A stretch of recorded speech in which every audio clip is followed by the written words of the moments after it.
Hello, class. This is Joseph Holbrook. I'm taking a little time here to give some thought and perspective to one of the articles we're reading for our graduate survey of Latin America and the Caribbean this coming week. We have Hurricane Dorian bearing down on us, so I don't know if Monday or Tuesday if we'll have power. So I'm going to go ahead and record this now just to be on the safe side. There's a number of articles that we're reading for our first and second week. One of them is Bernard Bailyn, which talks about the concept of Atlantic history. I just wanted to put that out there as an alternative to our idea of Latin America. What we're discussing in these 2 weeks is what is Latin America? What are the common unifying elements or characteristics that unify an area that we can call Latin America, as opposed to what? North America, United States, Anglo-America. But Latin America has a certain common identity, so we're going to talk about that. But I wanted you to be aware that there are other constructs that we can look at, one of them being Atlantic civilization. Our history department here at FIU offers a doctor of philosophy in Atlantic history.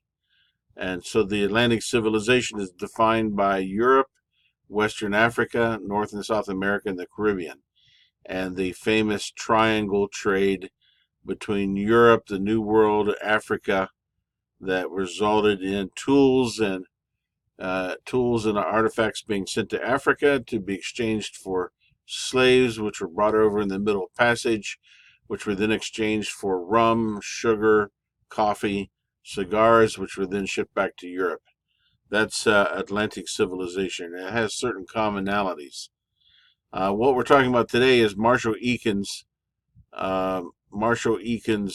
article, Is There a Common History for Latin America, that you're supposed to read for next week. So as I was giving some thought and reflection on this, I did a thought experiment and drew a picture to kind of illustrate what he's saying in his article. He believes that Latin America is like a mighty rushing and clashing river, full of sturm and drang, and full of turmoil and conflict, as three ethnic or racial groups came together, linguistic groups: Iberians from Portugal and Spain, with indigenous peoples or First Nation peoples, and Africans who were brought over to do forced labor.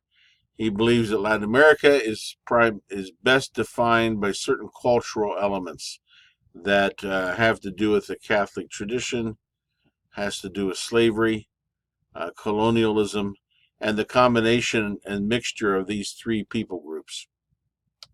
So let me get in here. The river of Latin America. You see a picture of a river there. I will quote Marshall Eakin as he says, "The collision of Native Americans, Europeans, and Africans was like three powerful streams converging to produce a roaring river that mixed these three peoples into a dazzling variety of combinations, producing something new and unique in the world history. As the centuries passed, the turbulent river gradually diverged into many different streams, but all had their origins in the great waterway formed by the initial clash of these three peoples." And to back up, I just want to show you my drawing. Indigenous people, Europeans or Iberians, and Africans coming together forcibly in many cases, in most cases. We're going to be talking about John Chastain's book, Born in Blood and Fire. And of course, his thesis is that this mixture, this coming together, was absolutely traumatic and violent. And hence the title of his textbook, Born in Blood and Fire. So there's two critical questions that Marshall Eakin asks. One is, what was the nature of the river once the collision had taken place? And the second was, how far do these streams need to diverge from the original river before they should no longer be considered to have enough in common to be considered a single unit? And he discusses a number of examples: Trinidad, Jamaica, Belize.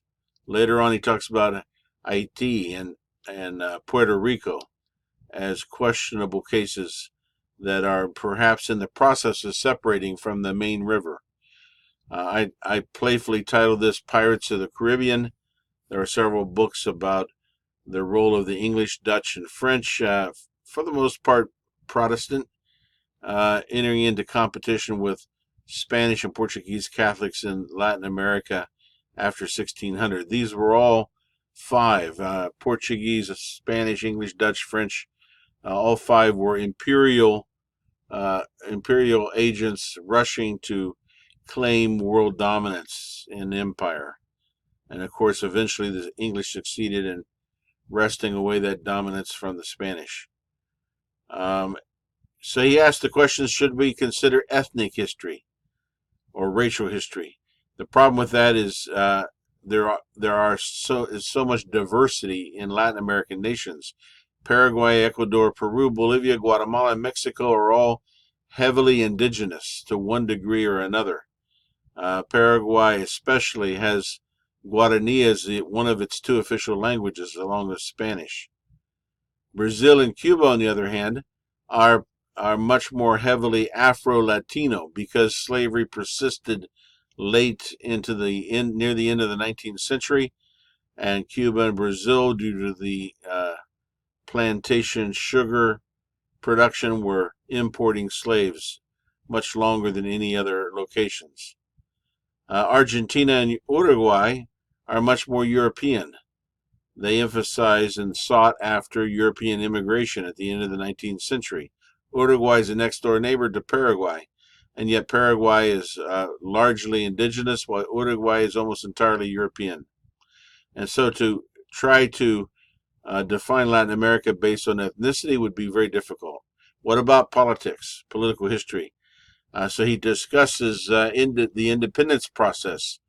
I believe he says in there were originally 20 countries that won their independence from Spain, but that does not include Cuba, who didn't achieve independence till 1898, and it can be argued that Cuba never did achieve independence until 1959. Panama got its independence in 1903 from Colombia. The Dominican Republic, as he points out, was all over the place. At one time or another, it was independent, then it was under the dominance of Haiti, then back under Spain, and at one point was asking the United States to adopt it as another state in the Union. And Puerto Rico is still not independent, but is a colonial territory of the United States, an associated territory. And so it seems that political definitions are not going to work to define Latin America. So what he eventually does is he defines a common process, which is mostly cultural. It's a process of conquest, colonization, resistance, accommodation across the region, providing a unity that allows us to speak of something perhaps mislabeled as Latin America, Latin being a political term that was invented in the 1850s. And some of these elements that are common to what we think of as Latin America are the fact that the people of Latin America live in nation states formed out of Western and Southern European political and legal traditions. In other words, formerly Spain and Portugal, and later on England, France, and Holland. Also, these Latin Americans, for the most part, for the most part, speak Romance languages as their dominant tongues. So a Latin American would speak Spanish or Portuguese, or possibly in many cases French in the Caribbean. Also, they practice varieties of Christianity, especially Roman Catholicism. Of course, that's changing radically as Latin American Pentecostalism is exploding. Also, there are a number of varieties of Afro-diasporan religions, such as Santeria, that still has elements of Roman Catholicism as well as Yoruban religion. And finally, they're integrated into a world capitalist system that arose out of the North Atlantic world, which brings us back full circle to the idea of Atlantic civilization and Atlantic history. So he defines Latin America as any of the countries that have participated in these 4 different elements or common processes. What is Latin America? According to Marshall Eakin, its political, cultural, and economic boundaries have constantly changed and shifted since 1492. It will continue to change, but he believes that there is something that is elusively called Latin America. And so the question comes down to who's in and who's out and when. And he points out that culturally, the French, English, and Dutch islands and enclaves have continued to carry certain remnants of the Ibero-American tradition, but many of them began to diverge from the primary river even as early as in the 1600s in the case of the Guyanas and Belize and Trinidad. The spiritual conquest of the Catholic Church is one of the elements of the Ibero-American tradition. Racial mixture, whether it be indigenous European or European African or even African indigenous, the common element in Latin America is a mestizaje, as we would say in Spanish. Also, sadly, another common element of the Ibero-American tradition is profound social inequity. Hence, some of our discussion of liberation theology in other venues. Also, slavery, sadly, is a strong current within the Ibero-American tradition. And, well, this is repeating ourselves, but a mixture of Iberian, Native American, and African peoples, that pretty much the same as the second element, racial mixture. So, as time goes on, this large river, composed of 3 smaller rivers of demographic people groups that emerged together beginning in 1492. Iberians, Native Americans, and then eventually Africans. This mighty river and this turbulent river is began to diverge in the 1600s, and it's only accelerated in the 1700s and in the 19th century. As time passes, cultural and political influences of the British, French, and Dutch eventually overwhelm the Ibero-American heritage. Societies continue to be racially and culturally mixed. Slavery persists, as did the profound social inequities, but the influence of different political and cultural traditions reshaped these former regions of Latin America, particularly the British colonies, with a very different political tradition, has made a profound difference in their evolution, according to Marshall Eakin. The Belize and the Guyanas were diverging from Latin America early in the 1600s. Jamaica came under British rule with Oliver Cromwell's navy in 1655. Trinidad was beginning to be settled by French colonists from Martinique as early as 1797, and then later came under British authority. Marshall Eakin believes that Puerto Rico and Haiti are now in the process of diverging away from the Latin American river. If we are to speak of something called Latin America, it must have some common core elements, says Eakin, that allow us to group different geographies together into a single unit. There must be a core, but that core is not static nor uniform.